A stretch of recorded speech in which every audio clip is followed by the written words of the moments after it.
Welcome to the Great Detectives of Old Time Radio. From Boise, Idaho, this is your host, Adam Graham. If you have a comment, email it to me, box13 at greatdetectives.net. Follow us on Twitter at Radio Detectives, and become one of our friends on Facebook, facebook.com/Radio Detectives.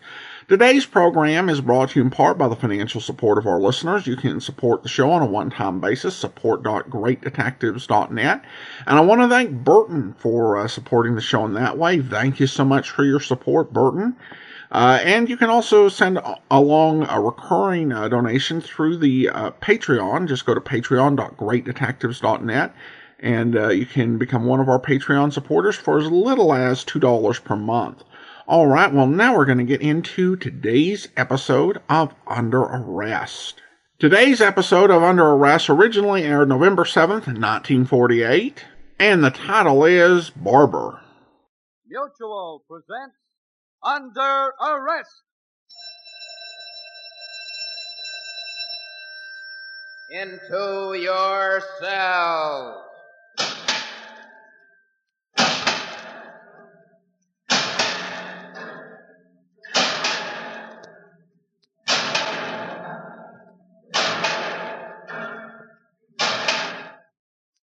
Criminals behind bars. Under arrest. The story of Police Captain Jim Scott's fight against crime.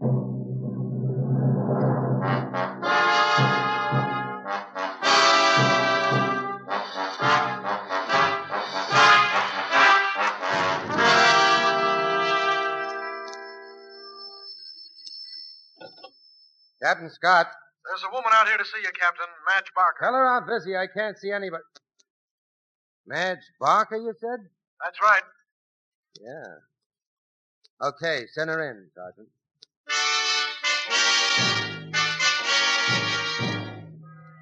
The call came in around 5 o'clock in the afternoon.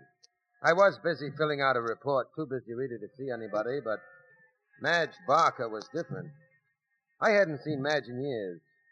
She was what you might call an old friend from the other side of the tracks. Married to Joe Barker, a small-time crook who was in and out of stir as often as the river ferry is in and out of the slip. But Madge hadn't always been on the other side of the tracks. Once she'd been Inspector Tom Wilson's daughter. Funny, a cop's daughter marrying a crook. None of us in the department could figure it out. Old Inspector Wilson had been dead 5 years now, and I hadn't seen Madge since the funeral. I wondered what the years with Joe had done to her. So I pushed aside the report and waited. Pretty soon the door opened. Madge hadn't changed much on the surface. She was about 28 now, an attractive honey blonde with plenty of appeal and big blue eyes. And that's where the change was. In the eyes. There was a kind of sad expression in them that hadn't been there before. I guess they'd seen plenty of hard times knocking around with Joe. What she did was her own business, even though I'd been pretty burned about the whole thing. Madge sat down, pulled a pack of cigarettes from her purse, and opened them. Cigarette, Jim? Thanks. Been a long time. Yeah. Where have you been keeping yourself, Madge? Around. Is it a social call or business? Half and half. It's about Joe. Thought he was doing time. Got out last month. What kind of trouble is he in now? Don't rub it in, will you? Sorry. How is Joe? I don't know. Haven't seen him lately. Didn't he come home? Sure, he came home. For a while. He had a flat in Gary, and he came back and spent 2 weeks with me. And then skipped. Restless, huh? You know Joe. Where is he now? I don't know. That's why I came to see you. Why me? Jim, you've got to help. Why me? Missing persons is just down the hall. Oh, for heaven's sakes, Jim, I'm asking you to help me. You think I should? Well, all right. Maybe I asked for it. You all told me he was no good, that he was a good-for-nothing crook, and it'd always be a crook and never go straight. But let me tell you something. If I had it to do all over again, I'd still marry Joe. I'd marry him because I love him. I love the guy. All right, Madge, all right. Take it easy. I wasn't saying I told you so. I just wanted to find out, that's all. Find out what? Whether you still love him or not. And I see you do. So that's good enough for me. I'm sorry. Forget it. Now, let's have the facts. When did you last see Joe? Well, he got a phone call the night before he left Gary from this city from a guy named Nick Brentano. I've heard of Nick. They say he's bad business. Joe can't seem to stay away from bad business. So you figure he's here in town and you want me to help you find him? Yes. Well, let's hope Joe isn't in any more trouble. I try, Jim. I swear I try. Every time he comes out, I try to set him on the right track. I do my best. What more can I do? Oh, come on, Madge. Come on now. Crying isn't going to help. Here. Here's a handkerchief. Thanks. Thanks, Jim. That's better. Will you give me a hand, Jim? I'll do what I can, Madge. I'll do what I can.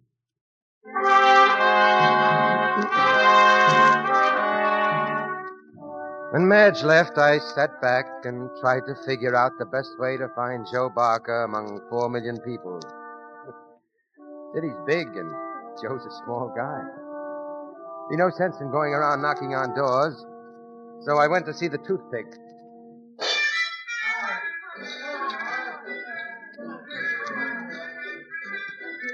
Toothpick around? Yeah. Hey, Leo, there's a guy here who wants to see you. Right away. Leo Sedlak was a smart little grifter who sold his information at inflationary prices. $500 here, $1,000 for the next guy. A lot of dough, but his information was level and he never crossed anybody. Maybe that's why he was still alive. They called him the toothpick because he always wore one sticking out of the corners of his mouth and it wagged up and down as he talked. Oh, Scott, what brings you down here? What are you drinking, Leo? Right. You heard the man? Right. What do you want, Scott? Joe Barker. Where is he? Search me. Come on, Leo, no curves. It's an official grill. I can make it official and drag you into headquarters. You won't have to. 235 South Gedney Street, room 8. That's talking. Thanks for the drink. Nothing at all. Oh, by the way, Leo, where can I find Nick Brentano? Never heard of him. You need another drink? No. Even if you took me in, I still wouldn't know. Nick's got everybody that scared, huh? I'm in good health now, Scott. I want to stay that way. Okay, Leo. Thanks.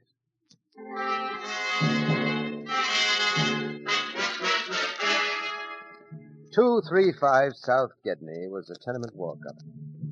And room 8 was like room 6 and room 7 and all the other rooms. Small, dingy, and dark. Door was half open, but I knocked just the same. You know, I was brought up that way. Knocking didn't raise anybody, and my knuckles were getting raw, so I lost all sense of good manners, pushed the door wide, and walked in. I couldn't see a thing. I tried the light switch, but nothing happened. I got out my flash. The bright shaft split the darkness like a razor. I picked out a chair, 9-posted bed, battered chest of drawers, but no Joe Barker. Barker! Barker, you here? You in, Barker? Stumbled over something, turned my flash to the floor. He was in, all right. But obviously hadn't been expecting guests. Joe Barker was lying on the floor, and there were 2 holes in his chest. I couldn't have been standing there more than a few seconds, and my brain was already working on the call to homicide, the notification of the medical examiner, and telling Madge, when I heard the door close behind me. And I could hear somebody breathing in the room, and I knew it wasn't Joe Barker. I waited 1 second, 2. Then I twisted around fast with the flash pointed at the door in my hand, reaching for my gun. Too late.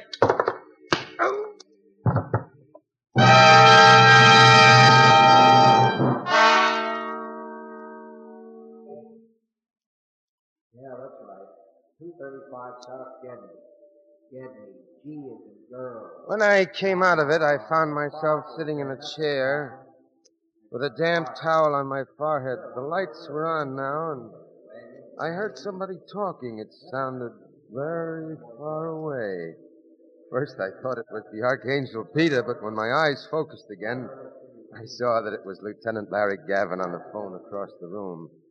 There were a few uniformed cops looking around. Yeah, send Robinson if he's around, some of the lab boys. That's it. I told you, 235 South Gedney. What's the matter, Johnny? You going deaf? Okay. Yeah, thanks. Oh. Well, the Sleeping Beauty arises. Feeling better, Jim? I felt much better before. What happened? We got sapped. I know that much. How did you get here? One of the beat cops saw a guy running out of the building in an awful hurry. Came up to investigate. What about the guy who ran? Lost him. See his face? Nope. Say, that's a nice egg there on your head. Want it fried or scrambled? Yeah, very funny. Give me a cigarette, will you? Yeah, sure, yeah. Thanks. How did the lights get on? They wouldn't work before. Somebody unscrewed the bulb. Barker's dead, isn't he? Very. Got the ball rolling? Uh-huh. Just phoned for the ME, the photographer, and the guy squad from the Scientific Research Division. You better stick here and mastermind the operation. Where are you going? See his wife, Madge Barker? You'll want to know. Good kid.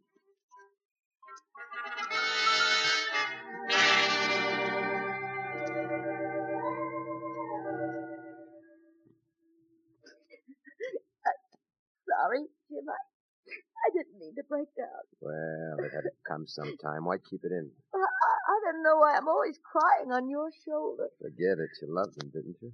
Joe wasn't a bad guy. Couldn't keep on the right side of the law, but he never hurt anybody. Sure, I loved him. And I think he loved me. It was only like he had a disease, that's all. Sure. Maybe it's better this way. Well, anyway, Madge, you won't get into any more trouble. That's right. Now, tell me, Madge, what did he do his last stretch for? They picked him up one day and found policy slips on him. First time? First time he got caught with them. Uh-huh. Who was in with him? I don't know. He did have a partner. Well, sure, but I never met him. Joe never told me much about his business life. Ever hear of this Nick Brentano before the day he called up? No. You sure?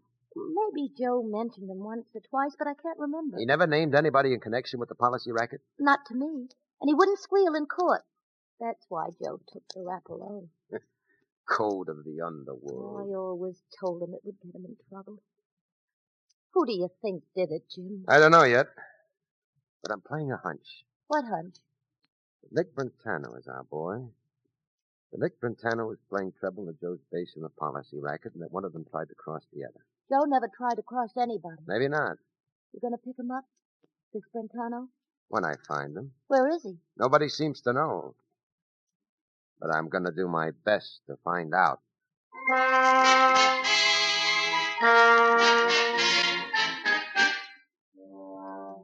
It had been a long, hard night. When I left Madge, it was near 7 in the morning, and the butterflies in my stomach told me I needed some breakfast. So I dropped into a Greasy Spoon diner around the corner from headquarters, where I eat lunch every now and then. What's yours, Sherlock? Ham and eggs, toast and coffee, and leave off the wisecracks, Tony. You'll never make the airwaves. I can try, can't I? Adam and Eve on a raft. Draw one. The toast was burned and the coffee was flat. But at least the empty pit in my stomach began to fill up. I was gulping the last of the coffee when somebody came along and perched on the stool beside me. I didn't take any notice until he nudged my arm. It was Leo Sedlak, the toothpick. Hello, Leo. What brings you into this poor man's Ritz? I've been looking for you all night, Scott. Yeah, why? I heard about Barker. So? Listen, Scott, for Pete's sake, don't let on that I told you where he was. Why not? Why not? Listen, if Brentano ever finds out that Brentano, huh? You think he bumped Joe? Well, don't you? Maybe. What's yours, Bud? Coffee and a toothpick. Toothpick. What do you need a toothpick with coffee? Give him a toothpick, Tony. The man's mad. You're telling me. Draw one. Will you play with me, Scott? You won't let it out that I Sure, told... sure. Now tell me, Leo. What's Brentano got that makes everybody so weak-kneed when his name comes up? He's got a gun for one thing. Look what he did to Barker. Uh-huh. Tell me another. Where is Brentano? I don't know. What does he look like? I don't know. Come on, Leo. I don't know, Scott. I swear I don't know. Afraid of him? I know where to sit. Seems to me everybody knows where to sit, right on the edge of their chairs. I could fix that, Leo. Yeah, how? Tell me where Brentano is. I'll pick him up and I'll bring him down. I don't know where he is, Scott. I told you once I don't know. Here's your coffee and the toothpick. Thanks. Hey, Camp, where'd you get the egg? From a dairy. It's a better egg than the ones you're serving here. So long, Tony.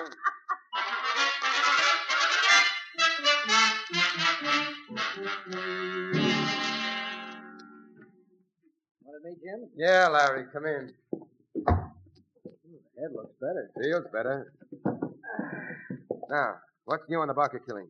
Yeah, M.E. made his report. Yeah? 2 slugs, one straight through the heart. Killed instantly. What time did he get it? Well, about 1 a.m., the doc says. Uh-huh. Must have happened just a few minutes before I got there. That's why you got sapped. You nosed in just as the killer was getting ready to leave. That trick he pulled with the lights. Smart. Yeah. Anything from the lab, boy? They found a few things. What, for instance? Cigarette ashes for one. Barker's? They don't know yet. What else? A few chips of wood on the floor in the corner. What from? They don't know that yet either. I'll let you know when the report's complete. Any prints? None. At the crop? Yep. Uh-huh. Larry, tell me something. Hmm? Did you ever hear of Nick Brentano? Sure. Who is he? Nothing more than a name right now. Where did he come from? Nobody knows, but he's moved in on most of the rackets in town and moved in hard. He must have a record. Not under that name, I've looked. Now, Larry, the thing that gets me is this. Nobody's ever seen this guy. They don't know what he looks like, but they're all scared to death of him. Sure, because Brentano's big muscle and dangerous. He's supposed to be responsible for a couple of unsolved killings still on the books. Yeah, and the only way we'll nail him is to get him out in the open. Hmm. Got an idea he pulled the trigger on Barker? Barker and Brentano worked together. Where'd you get that? From Barker's wife. Hmm. They were living in Gary when Joe got out of stir. One day, Brentano called up, and right away, Barker packed his bag and land. Next thing we see of Barker, he's full of holes. Now, you figure it. You don't have to. This Brentano seems to be quite a guy. Got the department going crazy, the underworld scared stiff. How can he lose with that combination? He will. Well, leave us hope so. He's a little heavy-handed, Larry. He'll make a slip one of these days. And soon.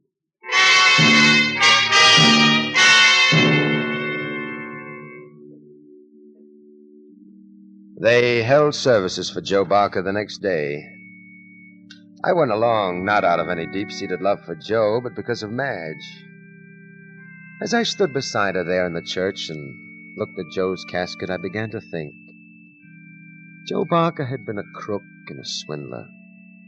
Gotten his money by taking it out of other people's pockets. But Joe had paid the penalty time and time again. And each time he was sentenced, he accepted it with a shrug. Funny little guy. He never learned. Maybe, as Madge said, it was like a disease. Sure, there are worse criminals than Joe Barker, much worse. Take the Nick Brentano type, the killer. The kind who gets what he wants every time, even if it means taking another man's life. I don't know, but I guess it was right then and there in church, looking from Madge's face to the casket and back again, that I decided I wouldn't sleep until I had Nick Brentano behind bars. What's the matter, Jim? Huh? Nothing, Madge. Nothing. I was only thinking.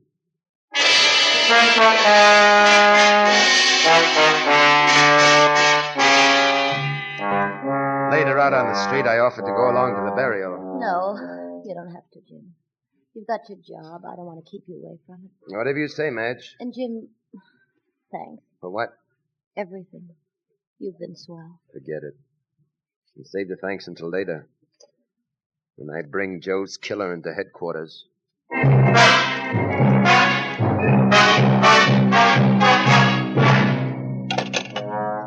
Captain Scott. Yeah, Larry. What? Okay, shoot. Yeah? It was, huh? Well, shoot, it does. Great. I'll tell you when I see you. Yeah, I think we got it now. Thanks, boys. See you later.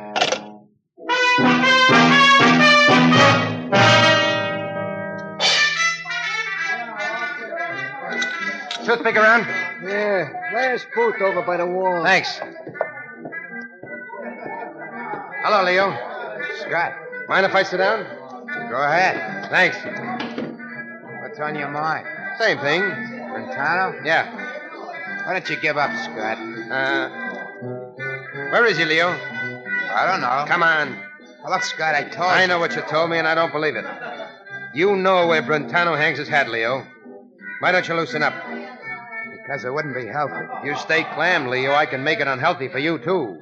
What do you mean? You know where Brentano is, and you won't tell. I can book you for complicity and suppression of information. Yeah? Yeah. I can also drop word around that you're crossing Brentano and playing with the law. When your lawyer springs you, Brentano might be sore enough to come gunning. You know what I mean? Listen, don't put me in a spot. That's what I came down for. But if I tell you where Nick is and you don't get him, he'll hear about it, Scott. No, he won't. Yes, Listen, Leo, it's all very simple. Just give me the address. Come along when I make the pinch, if you like. What can Brentano do to you once he's in stir? Scott, I can't. Sure you can. I don't make it hard, Leo. I don't want to drag you in if I don't have to. What do you say? Okay. That's better. I can get a cab outside. It's not far from here. You want to come along? Yeah. If you don't nab him, I don't want to be alone when he finds out that I told you. You'll get protection. Now let's go.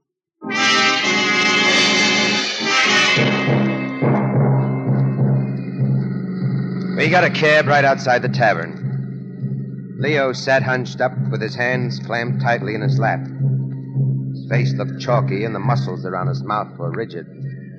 Toothpick wasn't wagging now. It just stuck out of his mouth straight and motionless. It reminded me of a guy I'd seen once up at State Pen a few minutes before he went to the chair. What's the matter, Leo? You nervous? I'm all right. Don't let it get you down. You're doing the right thing.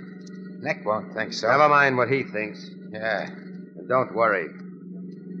I'm pretty quick on the draw myself. You'll have to be. I thought you said it wasn't far. Just a few more blocks. Right at the next corner, Mac. Classy neighborhood. Nick's got dough. Won't have much use for it pretty soon.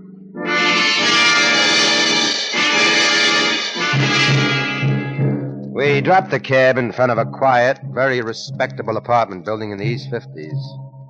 A very polite doorman did the honors, and inside was a very polite lobby, very expensively furnished. It all spelled money in my book. Brentano did all right. Leo led the way to a self-service elevator and pushed the button to the third floor. I studied Leo on the way up. He was still tight and on edge, and I thought his eyes looked a little glassy. The third floor was carpeted like the lobby, but what had been a wine red downstairs had changed to a green plush up here. We walked over to 309, and Leo pushed the doorbell.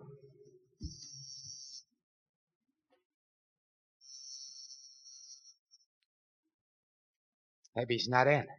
Try again. No soap. We'll have to come back. We'll wait. Here? Be more comfortable inside. The door's locked. Maybe it isn't. Let me see. After you, Leo. What do we do now? Sit down. Wait for Mr. Brentano to show. But he might be out of town. We might have to wait a week or more. I don't think so. Nick Brentano's right here in this apartment, Leo. And I'm looking straight at him. Okay, copper. Reach. I'd always thought I was quick on the draw, but Leo gave me a lesson that night. There I was looking right at him, his hands hung at his sides, and all of a sudden he had a gun in his fist. It was like magic. Now get over against the wall. That's it. Hold it. I'll take that gun. Thanks. Yeah. Fast, Leo. I practice in front of a mirror every night. You must give me a few pointers sometime. I'll be glad to. How'd you know it was me, Scott? A lot of little things. They all added up. I'm not good at addition. Explain it to me. For sure. The night Joe Barker got it, for instance. The killer heard me coming up the stairs, and he unscrewed the light bulb, opened the door, and waited. Zapped me in the dark. Now, why would he go to all that trouble unless he knew it was a police officer coming up those stairs, coming to Barker's room? You knew, Leo, because you sent me. Smart figuring. And the next morning in the diner, you said you'd been looking for me all night, that you'd heard about Barker. And the papers didn't have it yet. Right. The department didn't let it out until 10 o'clock that morning. What else? The clincher. One of my men phoned me a little while ago with a big piece of news. Yeah? The lab boys found some chips of wood in a corner of Barker's room. They put them together and got a toothpick.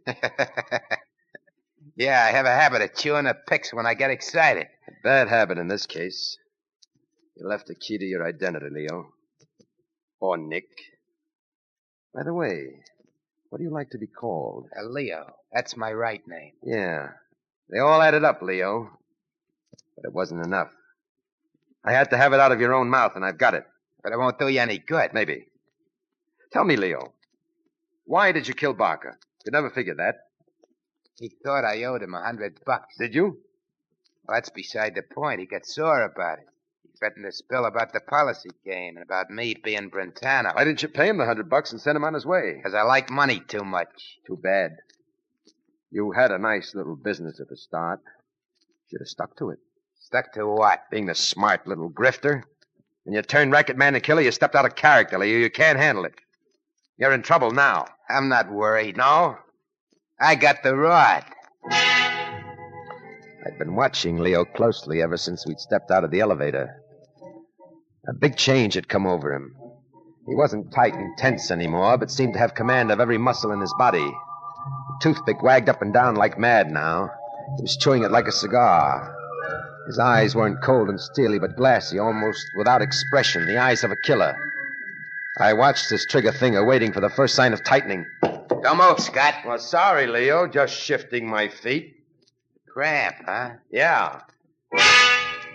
He was playing the cat and mouse game, enjoying himself because he thought he had it all sewed up. But there was a chance. Leo was toward the center of the room with his back against the chair. I had my back against the wall, and along the wall at the floor I noticed the lamp cord connected to the only lighted lamp in the room. I did it slowly, inching my foot over to the wire, fraction by fraction. It was hard work. My leg began to hurt. You're a smart copper, Scott. Thanks for the compliment. Nothing at all. I like smart people. I got respect for them. That's why I didn't pump you in Barker's place. Thanks. But now, well, I got no choice. Leo's knuckle began to whiten around the trigger. I made the lamp cord just in time, and I jerked. Missed, Leo. I'll get you the next time. Try it. Leo still had the gun, but in the dark it was a more even game. I landed most of my punches to his midsection and tried to keep as low to the floor as possible. I couldn't lose him. Every time he fired the gun, the flash told me where he was. Missed again. You haven't got me yet. Try this one for size.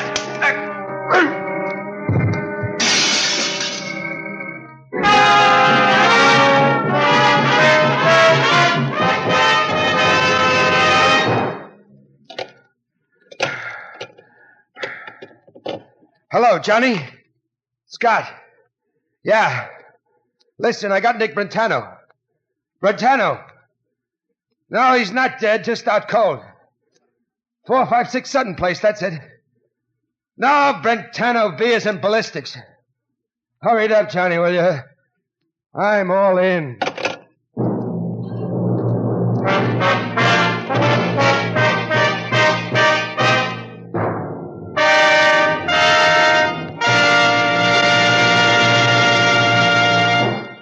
Under arrest!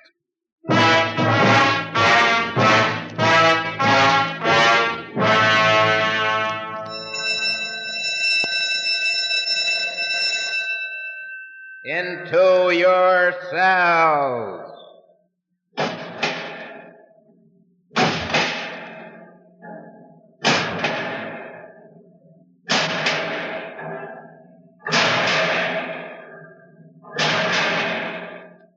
All prisoners present and accounted for.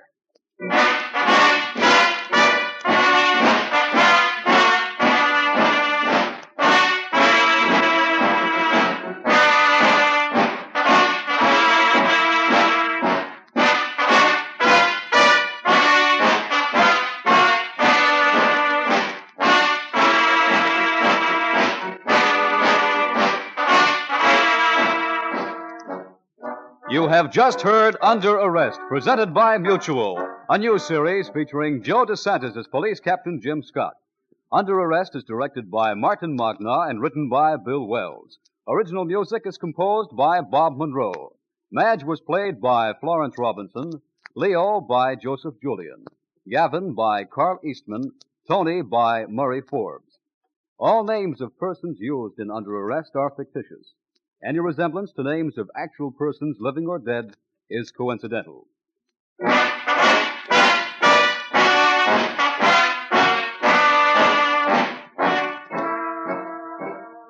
Ted Malley speaking. This is the Mutual Broadcasting System.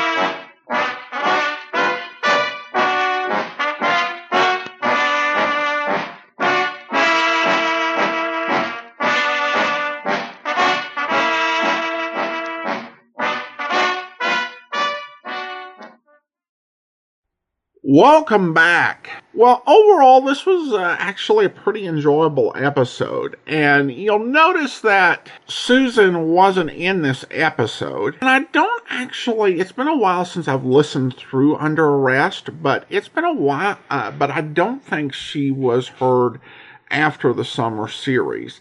And it does give a different feel to the series. In some ways, Under Arrest felt kind of like Call the Police. Here, at least in terms of the way how the cases are investigated, feels a little bit like Broadway Is My Beat, though Broadway Is My Beat, of course, had, that more lyrical quality to the dialogue and to the narration. But here it does work pretty effectively. I think there are some nice emotional beats in it for Captain Scott, and I really did enjoy the suspense during the final scene.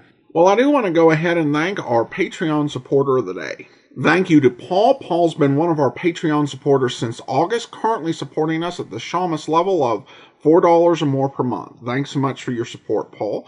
And that will actually do it for today. Join us back here tomorrow for Public Domain Video Theater. We'll be bringing you Dragnet the Big Little Jesus over at videotheater.greatdetectives.net. And then if you go over to amazing.greatdetectives.net, we'll be bringing you the Amazing World of Radio Christmas special at amazing.greatdetectives.net. And then Monday through Thursday next week, we will have a lineup of Christmas detective programs. And of course, we'll be back next Saturday with another episode of Under Arrest. In the meantime, send your comments to box13 at greatdetectives.net. Follow us on Twitter at Radio Detectives and become one of our friends on Facebook, facebook.com/Radio Detectives. From Boise, Idaho, this is your host, Adam Graham, signing off.